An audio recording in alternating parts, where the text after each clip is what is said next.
guys, and welcome back to my channel and welcome back for a brand new video. So for today's video, I'm excited. I feel like you guys are going to be excited for this one too. I'm going to be showing you how I edit my Instagram photos, and I also thought I would ask you guys over on Instagram if you had any questions that are like social media based, so I can answer them all for you all, because you guys ask me questions and I get DMs all the time about all things social media. So I thought I would just spill it all out in this video. Yeah, I'm going to be showing you guys all my tricks on how I edit my pics. Oh my god, that rhymed. So I really hope you all do enjoy this video. If you do, then please make sure to give it a big thumbs up and subscribe down below. And yeah, let's just get into the video. Now we start off with how I edit my pictures, because I know this is one that you guys have been waiting for. We'll just quickly start off with saying like what I take my photos on, who takes them, all that. I take all of my photos on the iPhone 13 Pro. Like, obviously the job that I do, like I really wanted to invest in a good phone, so I actually got this as soon as it came out and I absolutely love it. It's really, really good. Camera quality on it is honestly absolutely incredible and I love the phone. I always get someone to take my photos for me. I only ever took them myself when it was like lockdown, we were locked inside. Other than that, I always get people to take my photos for me.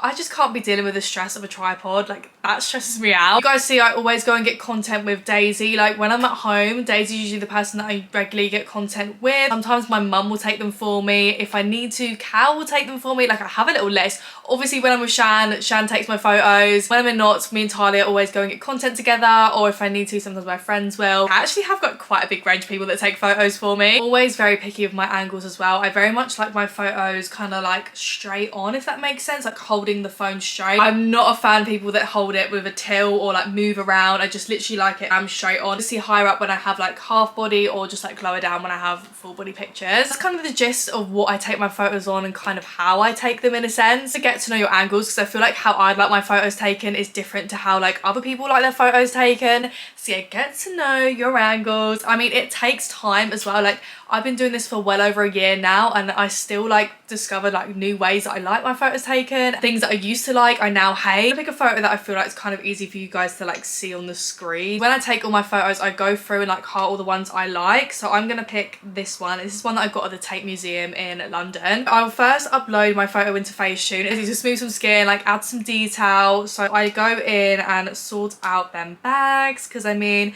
bags are cute, but they don't look cute in a photo, personally anyway. I just go through and like smooth all my skin.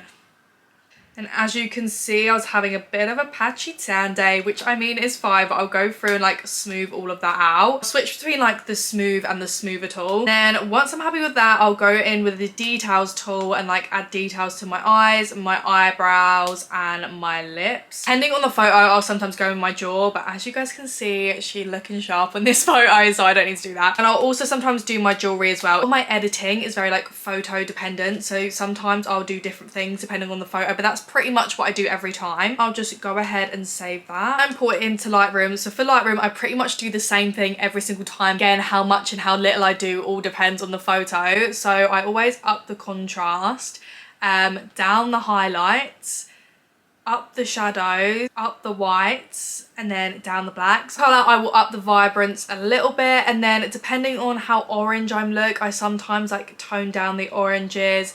And then also photo dependent, I'm not going to do it for this photo because I don't need to, I will down the yellows and the blues, but again, photo dependent. I might also just down the exposure like a tiny bit for this photo. Here is the before and then here is the after. It's all basically just about playing around and seeing what you like. And I'll just go ahead and save that. This is fully a 3-step process. So then I will upload it into Colourtone, and I've always used Colourtone since back in the day. It's probably like lockdown vibes. When I was in lockdown, I fully used to use like the effects in Colourtone to like 100%. Now I don't do that. I just use Colourtone to kind of add like a light filter over my photos, so kind of like all my feed looks the same. I mean, my feed doesn't look the same anyway, but in my head, if I do this, that's how it works. So I'll use the filter Uluwatu.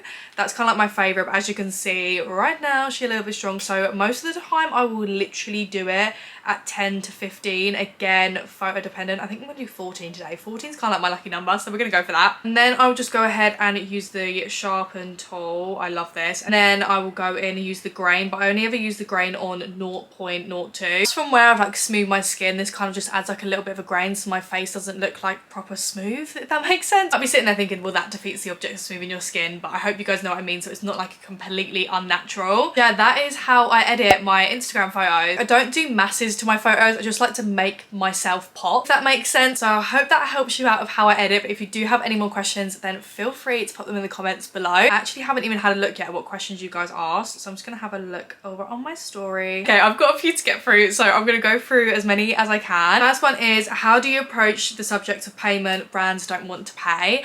And especially when I was on my own without a management, I did find it hard for brands to pay, and I feel like you never really know how much to charge, and it's so difficult. And even now with a management, brands really don't want to pay. I find a lot of the well-known fashion brands really don't want to pay. Sometimes I will do gifted work because I feel like it's good to have that relationship with a brand, but I won't do a lot of gifted work for a brand, if that makes sense. Yeah, sometimes I'll do it to have that relationship, however a lot of the time I don't want to be taking the piss out of, like I won't do it. There's obviously brands that do pay. I've worked with a lot of brands that paid me. A lot of the times I go in high and then they kind of negotiate down a little bit, because you never want to undersell yourself. I've done that before previously and I could have got way more money than what I did, and I'm absolutely gutted about it. I also think sometimes it's good to say no, like unless you're absolutely desperate to work with them. If they say they don't want to pay you, you just need to be like, okay, bye Felicia. Know your worth as well. That's something that I really struggled with, and I know it's so hard. Like I say, because I have my management now, I don't really deal with that side of things, so she does all of that for me, which is so much more helpful because she kind of knows how much I should be charging and like stuff like that. How do you get such good quality pics? I feel like I just kind of touched on that in the whole editing side. Do you time manage it all? I work full time and struggle to fit it in because work is so demanding and won't let me drop one day. As most of you know, I'm at uni, so my uni timetable is pretty bare. Like I don't have a lot of uni. I mainly go in twice a week and then I'm online for one of the days in the morning, and then that's kind of it. So I'm very fortunate in that sense, and as you all know, I'm last minute queen, so when it comes to uni work, right now I don't have anything to do because my assignments aren't due until May, which obviously I've got so much freaking work to do for it, but I'm just vibing, I'm just chilling. So I'm fortunate in that sense. See, most of you know that my best friend Shan, like she works full time and she has to squeeze in all of our content on the weekends or if a brand's demanding for it. I know that she usually does it in the evening in the week, but most of the time she fits as much as she can at the weekend. So the time I spend a few days in the week where I'll just smash out all my content. Like I'll film 3 YouTube videos, a load of TikTok, and then one of them days I would just go out and shoot Instagram content. Like I'll shoot all of my Instagram content in one day, which I personally don't like doing. However, that's kind of the only option. Like at the moment I can't just get ready and go and get a photo every day. Can I get recognised by a management like yourself? You're doing such an amazing job. Oh, thanks gal. So my management actually reached out to me, and I feel like you're gonna know if it's the right management for you. However, another way to get approached by management is definitely like engaging with management's posts and seeing if they message you. Also, don't be afraid to message them. Like what's the worst that's gonna happen is they're gonna say no. Definitely just put yourself out there, but like I say, you'll know if it's right. I would 100% recommend having a call with them or going to meet them for food or something to know that they're really serious about you. But definitely make sure that you're 100% certain that it's what you want, and you know that you're not going to necessarily be just a number to them. Do you pick your outfits for your Instagram pictures? Yes, I pick all of my outfits myself. Even if a brand sends me an outfit, I pick that outfit myself. It's a stressful thing. Like I'll be sitting through on clothing websites trying to put outfits together in my head or what I think is going to work for content days, but it's fun. I enjoy doing it. Just sometimes it's a bit stressful. Like right now I'm having a content day tomorrow and I've actually only got one full outfit. Like I've got loads of shit here. I do not know what I'm putting together yet. It's a little bit stressful. How do you edit your YouTube videos? So I just edit all of my YouTube videos on iMovie. It is super freaking easy. Literally just import all of your like videos and then you just click split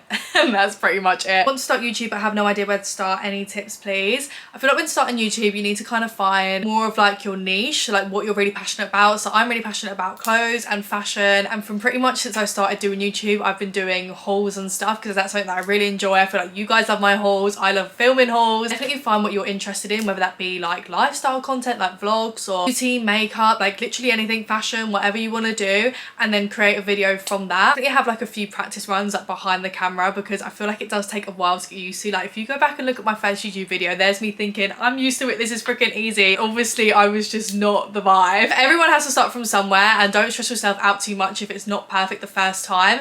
One thing that I've most definitely learned is don't upload a video that you can't fully sit through and watch yourself, because guys, there has been so many videos that you guys have not seen, even ones recently where I've just sat through it, which I've just not been 100% with. 9 times out of 10, no one's going to watch a video you don't even want to watch for yourself. Well, just pick up the freaking camera, go for it, film, and just see how you go. How do you keep up consistency on social media?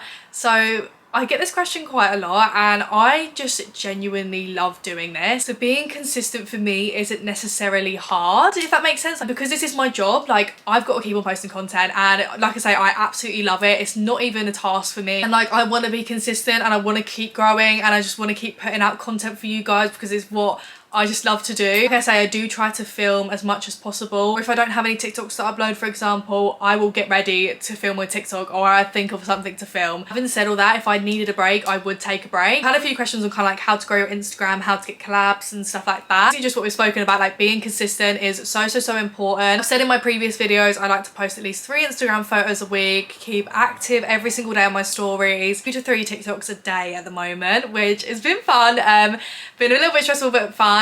And then also I do 3 YouTube uploads a week. That's me. I do free platforms. I do think it's good to do free platforms if you can, and you're kind of getting audiences from different places, which I feel like has really helped with my growth, especially my Instagram growth from like doing well on TikTok. I feel like a lot of people went over to Instagram. The thing that really helped with my engagement and kind of helped me grow in the beginning was like engaging with a similar accounts that kind of do the similar thing to me, and you kind of make friends that way as well, and just like hyping other girls up, because when I was doing that they would do that back to me, and then you kind of just build a friendship, creating like good quality content. And if you want collabs, try and make content that aligns with the brand. Using hashtags as well I find really helps. Be the most random hashtag, and if it blows up, your reach and engagement on your photo goes through the roof. That happened to me the other day. The big thing is like tagging brands in photos, and also have your email in your bio so it's easy for a brand to see it and contact. Stories on Instagram's a real big one for me, and try and keep your content as raw as possible, especially on stories. That's kind of like what I try to do. And again, like incorporate your niche. So as you guys know, I always post fashion stories and like what's new in and like stuff like that, just like general life stuff. Yeah, that is all the questions I'm going to answer for today's video. I really hope you guys did enjoy, and I hope it helped you all out a little bit. If you did enjoy them, please make sure to give it a big thumbs up, subscribe down below, and I will see you all on Sunday for a brand new video.